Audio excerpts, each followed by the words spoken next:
ST bus નીચે road નીચે ઉતરીને થાંભલામાં ભટકાણી 7ને ઈજા પહોંચી। સુરેન્દ્રનગર મૂળી હાઈવે પર મુસાફરો ભરેલી એસટી બસ આ રીતે રોડની સાઈડમાં ઉતરી ગઈ। રોડ નીચે ઉતરીને સીધી જ વીજ પોલમાં અથડાઈ। અકસ્માતમાં 7 મુસાફરોને ઈજા પહોંચી। પાટણ દ્વારકા રૂટની બસ જ્યારે ત્રિમંદિર નજીક પહોંચી ત્યારે ડ્રાઈવરે સ્ટીયરિંગ પરનો કાબુ ગુમાવ્યો। કોઈ કંઈ સમજે પહેલા જ બસ સીધી જ ધડાકાભેર વીજ પોલ સાથે અથડાઈ। જોકે સદનસીબે કોઈ મોટી જાનહાની ન થતા મોટી દુર્ઘટના ટળી છે, પરંતુ ડ્રાઈવરે કયા કારણથી સ્ટીયરિંગ પરનો કાબુ ગુમાવ્યો એ મામલે તપાસ શરૂ કરાઈ છે। 7 લોકોની ક્ષમતાવાળા ઇકોમાં 25 લોકોએ કરી સવારી। ટ્રાફિકના નિયમોના ધજાગરા જુઓ। જોઈ લો આ દ્રશ્યો। આ લોકોને નથી જીવની ચિંતા, નથી પરિવારની પરવા, નથી મોતનો ડર, બસ મંજિલે પહોંચવાનું છે જુનૂન। એટલે માંડ 7-8 લોકો બેસવાની ક્ષમતા ધરાવતી ઇકો કારમાં 25 લોકોએ સવારી કરી, એ પણ મસ્તીથી। તમે આ કારમાં મુસાફરો કેટલા સવારી કરી રહ્યા છે તે ગણતા થાકી જશો, પણ મુસાફરોની સંખ્યા ઓછી નહીં થાય। ઇકો કારની અંદર તો ખચોખચ 10 થી 15 લોકો ભરીને બેઠા છે। અંદર તો હલવાની શું, શ્વાસ લેવાની પણ જગ્યા નથી। તો કારનો પાછળનો દરવાજો ખોલીને 5 લોકો લટકી રહ્યા છે, તો દરવાજાની બંને બાજુ 3 લોકો લટકીને સવારી કરી રહ્યા છે। આ લોકોએ કારને તો જાણે ટ્રેન બનાવી લીધી હોય તેમ કારની છત પર 3 લોકો સામાન સાથે સવાર છે। ટ્રાફિક નિયમના ધજાગરા ઉડાડતા આ દ્રશ્યો છે જોટાણા આંદુદરા રોડ પરના। ઇકો કારના ચાલકે લોકોના જીવ જોખમમાં નાખ્યા, ત્યારે આવા કાર ચાલકો સામે કાર્યવાહીની માંગ ઉઠી છે। દ્વારકામાં આંખલાના કારણે આતંકવાદી હુમલા જેવી અફરાતફરી, કાર પાછળ સંતાઈ ગયા માજી। આવડી ઉંમરે પણ માજીએ દોટ મૂકવી પડી, કારણ કે ગામની શેરીમાં રખડતા આંખલા આતંક મચાવી રહ્યા છે। જાણે શેરીમાં આતંકવાદીઓ ઘૂસી આવ્યા હોય અને તેનાથી બચવાના પ્રયાસ કરતા હોય એમ લોકો કારની પાછળ સંતાઈ ગયા છે। દ્વારકાના ખંભાળિયામાં ફરી આંખલાનો આતંક જોવા મળ્યો। શહેરના ટાઉન હોલ નજીક ફરી આંખલા વચ્ચે જંગના મંડાણ થયા, જેના કારણે રાહદારીઓમાં નાસભાગ મચી ગઈ। જીવ બચાવવા માટે આ માજીએ તો મુઠ્ઠીઓ વાળી, જ્યારે બીજા એક બહેન કારની પાછળ સંતાયેલા છે। વારંવાર આંખલા યુદ્ધની ઘટનાઓ સામે આવ્યા છતાં તંત્ર ઘોર નિંદ્રામાં છે। આંખલાઓના કારણે શહેરમાં અકસ્માતો થઈ રહ્યા છે, જેથી આંખલાઓથી મુક્તિ મળે તેવી સ્થાનિકો માંગ કરી રહ્યા છે। ગીર સોમનાથમાં દાદાનું બુલડોઝર ફરી વળ્યું છે। ગીર સોમનાથમાં ફરી એકવાર દાદાના બુલડોઝરનો સપાટો જોવા મળ્યો। ગીર સોમનાથમાં 4000 ચોરસ મીટર જમીન ખુલ્લી કરવા માટે તંત્ર દ્વારા કાર્યવાહી હાથ ધરવામાં આવી। સરકારી સર્વે નંબર 831માં ડિમોલિશનની કામગીરી હાથ ધરાતા અંદાજે 22 વીઘા સરકારી જમીન ખુલ્લી થશે। ચુસ્ત પોલીસ બંદોબસ્ત સાથે તંત્રની ડિમોલિશનની કાર્યવાહી। સોમનાથ રેલવે સ્ટેશન નજીકના દબાણો દૂર કરવા 7 જેસીબી અને 15 ટ્રેક્ટર સાથે મામલતદારની ટીમ દ્વારા કાર્યવાહી। રેલવે સ્ટેશન નજીક તંત્ર દ્વારા ડિમોલિશન કાર્યવાહી શરૂ કરાતા સ્થાનિકો એકઠા થઈ વિરોધ કરવા લાગ્યા, પરંતુ હાજર પોલીસે વિરોધ કરનાર સ્થાનિકોને વિખેરી કાઢ્યા। સોમનાથ રેલવે સ્ટેશન નજીક મોટા પ્રમાણમાં ગેરકાયદે દબાણો કરી સરકારી જમીન પચાવી પાડવામાં આવી હતી। મહત્વનું છે કે સર્વે બાદ સામે આવ્યું હતું કે અંદાજે 22 વીઘા જેટલી સરકારી જમીનમાં ગેરકાયદે બાંધકામ કરવામાં આવ્યું છે। બિલીમોરામાં ગળા પર 2 છરી મૂકી મંગળસૂત્ર જૂટ્યું, મહિલા હિપતાઈ ગઈ। 2 લૂંટારૂ આવીને ઘરમાં ઘૂસ્યા અને આ મહિલાના ગળા પર છરી રાખી દીધી, બાદમાં મંગળસૂત્ર લૂંટી લીધું। ધોળા દિવસે બનેલી આ ઘટનાનું વર્ણન કરતા હજુ પણ મહિલા ધ્રુજી રહ્યા છે અને સતત રડી રહ્યા છે। નજરે મોત જોઈ ગયેલા આ મહિલા ખૂબ જ હિપતાઈ ગયા છે।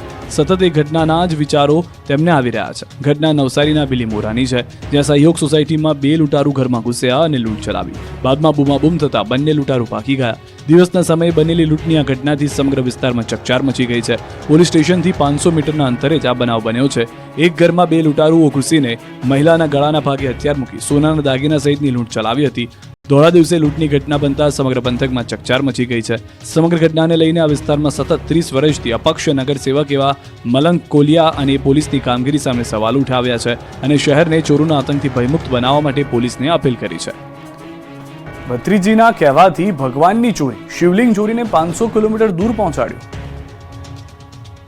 દ્વારકાના હર્ષદના દરિયાકાંઠે સ્થાનિક ભીડભંજન મહાદેવ મંદિરમાંથી શિવલિંગની ચોરી કરનાર પકડાઈ ગયા છે। પૂછપરછમાં આરોપીઓએ મોટો ખુલાસો કર્યો। આરોપીઓએ મહાશિવરાત્રીના આગલા દિવસે મંદિરમાંથી શિવલિંગ ચોરીને 500 કિલોમીટરથી વધુ દૂર સાબરકાંઠાના હિંમતનગરમાં આવેલા પોતાના ગામમાં પહોંચાડ્યું અને ઘરે જ શિવલિંગ સ્થાપિત કરી દીધું। આરોપીઓએ ખુલાસો કર્યો છે કે ભત્રીજીને સપનું આવ્યું હતું। બાદમાં તેણે કહ્યું કે દ્વારકા જિલ્લાના હરસિદ્ધિ મંદિર પાસે દરિયા કિનારે આવેલ ભીડભંજન મહાદેવ મંદિરનું શિવલિંગ ઘરમાં સ્થાપશો તો ખૂબ જ પ્રગતિ અને લાભ થશે। ભત્રીજીની વાત માનીને શ્રદ્ધાના નામે પરિવારજનો ચોર બની ગયા। શિવલિંગની ચોરી કરી આરોપી મહેન્દ્રકુમાર ઉર્ફે રમેશ, વનરાજ, મનોજ, જગત તથા અન્ય 3 મહિલાઓએ કાવતરું ઘડ્યું। 2 વાહનોમાં હર્ષદ આવ્યા, રાતવાસો કરીને રેકી કરી અને ભીડભંજન મહાદેવ મંદિરમાંથી શિવલિંગની ચોરીને અંજામ આપ્યો। મહાશિવરાત્રીના આગલા દિવસે જ મહાદેવના મંદિરમાંથી શિવલિંગની ચોરી થતા હાહાકાર મચી ગયો. શિવલિંગ દરિયામાં ફેંકી દીધું હોવાની આશંકાના પગલે સ્કુબા ડાઇવરની મદદથી દરિયામાં પણ શોધખોળ કરાઈ હતી, પરંતુ ત્યાં જ પોલીસને ચોક્કસ જાણકારી મળી અને શિવલિંગની ચોરીનો ભેદ ઉકેલાયો. ધૂળ ખાતી સાયકલોનો મુદ્દો ગૃહમાં ઉઠ્યો. 5 વર્ષમાં 7,93,022 દીકરીઓને સાયકલ આપવામાં આવી. ગાંધીનગરમાં વિધાનસભા બજેટ સત્ર ચાલી રહ્યું છે. સત્રના 5મા દિવસે વિધાનસભા ગૃહમાં ધૂળ ખાતી સાયકલોનો મુદ્દો ઉઠ્યો હતો. કોંગ્રેસના ધારાસભ્ય ઇમરાન ખેડાવાલા આ અંગે સવાલ કર્યો હતો, તો વિપક્ષના ધારાસભ્ય શૈલેષ પરમારે સાયકલના રંગ અંગે ટકોર કરી હતી. સાયકલના કેસરી રંગ અંગે ગૃહમાં હળવી ટકોર કરી હતી. બંનેના જવાબ ગૃહ રાજ્યમંત્રી હર્ષ સંઘવીએ આપ્યો હતો. હર્ષ સંઘવીએ જાણકારી આપતા કહ્યું કે 1999માં ભાજપ સરકારે સરસ્વતી સાધના યોજનાની શરૂઆત કરી. 5 વર્ષમાં સરસ્વતી સાધના યોજના અંતર્ગત 7,93,022 દીકરીઓને સાયકલ આપવામાં આવી છે. માત્ર 276 સાયકલ આપવાની બાકી છે. તેની ડિલિવરી આવતા દિવસોમાં થશે. 4,444 રૂપિયામાં એક સાયકલ ખરીદી છે. કાટ ન લાગે એટલે રંગ કરીને સાયકલ આપવામાં આવે છે. હારીજ કોંગ્રેસમાં ભંગાણ. કોંગ્રેસના 4 સભ્યોએ કર્યા કેસરિયા. નગરપાલિકાની ચૂંટણી પૂર્ણ થયા બાદ પણ કોંગ્રેસને ઝટકા પર ઝટકા લાગી રહ્યા છે. ત્યારે પાટણમાં પહેલા ભાજપે ચૂંટણીમાં કોંગ્રેસનો ગઢ જીત્યા બાદ હવે તેના કાર્યકરોના દિલ પણ જીતી લીધા છે. હારીજ કોંગ્રેસમાં મોટું ભંગાણ થયું છે. હારીજ કોંગ્રેસના 4 સભ્યોએ કોંગ્રેસનો હાથ છોડીને ભાજપનો કેસરિયો ધારણ કર્યો છે. કોંગ્રેસના મેન્ડેટ પરથી જીત્યા બાદ પાટણ ભાજપ કાર્યાલય ખાતે કેસરિયા કર્યા છે. જયંતિ કવાડિયા, પ્રશાંત કોરાટ અને ભાજપ જિલ્લા પ્રમુખના હસ્તે ભાજપનો ખેસ પહેરી વિધિવત રીતે કોંગ્રેસનો હાથ છોડી ભાજપમાં જોડાયા. વોર્ડ નંબર 6ના મહેતા કિંજલબેન, બિપિન કુમાર અને ઠાકોર વસંતીબેન તો વોર્ડ નંબર 1ના રાવલ દીપિકાબેને કોંગ્રેસનો સાથ છોડ્યો. હારીજ પાલિકા 24 બેઠકમાં 14 બેઠકો સાથે ભાજપ બહુમતી પર હતું. હવે વધીને 18 બેઠકો ભાજપની થઈ તો કોંગ્રેસ પાસે માત્ર 6 બેઠક જ રહી. છોટાઉદેપુર નગરપાલિકામાં ભાજપ મજબૂત થયું. વોર્ડ નંબર 1ના સભ્યોના કેસરિયા.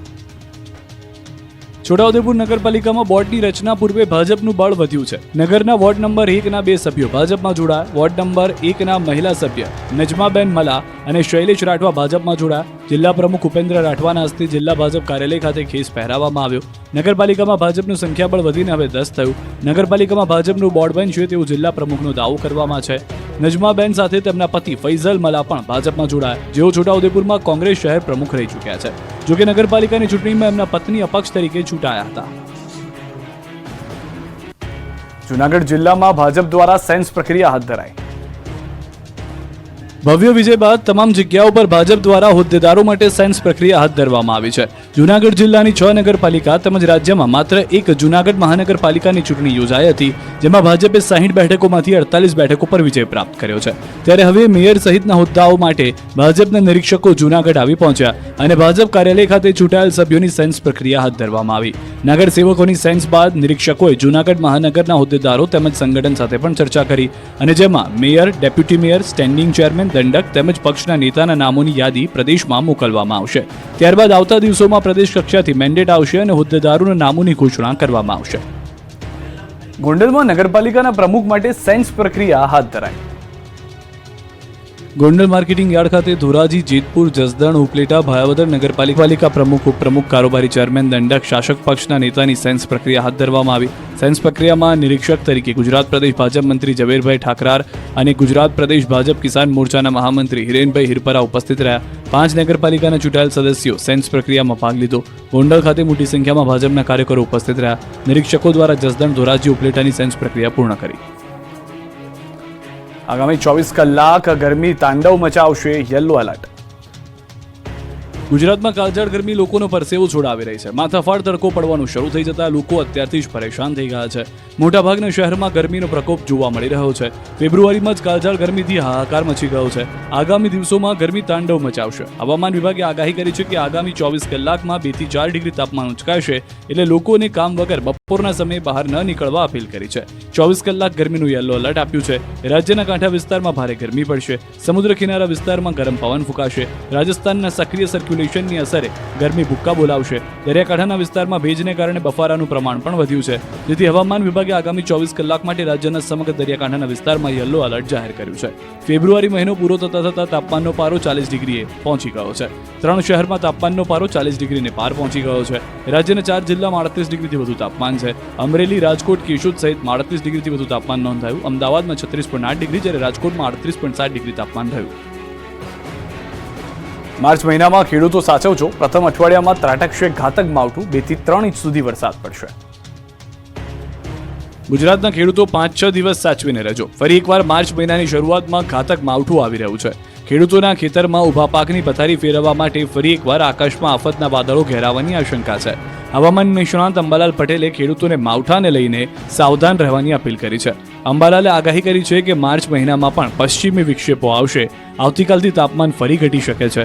6 માર્ચથી ફરી તાપમાન ઉંચકાઈ શકે છે. પ્રથમ અઠવાડિયામાં વાદળો ઘેરાશે અને કેટલાક ભાગોમાં માવઠું પડી શકે છે. 1 થી 3 માર્ચ સુધી ચિંતાના વાદળો છવાશે. ગુજરાતના ઘણા ભાગોમાં વાદળછાયું વાતાવરણ રહેશે. રાજસ્થાનના સરહદી ભાગોમાં વરસાદી છાંટા પડી શકે. માર્ચમાં ઘણા વાતાવરણમાં પલટા જોવા મળશે.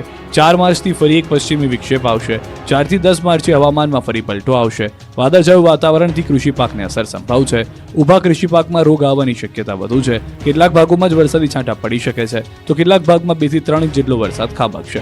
7 માર્ચથી ફરી તાપમાનમાં વધારો જોવા મળશે. દક્ષિણ ગુજરાતના ભાગોમાં ગરમીનો પ્રકોપ રહેશે. દક્ષિણ ગુજરાતમાં પારો 41 ડિગ્રી પહોંચી શકે છે. ઉત્તર ગુજરાતમાં પારો 38 ડિગ્રી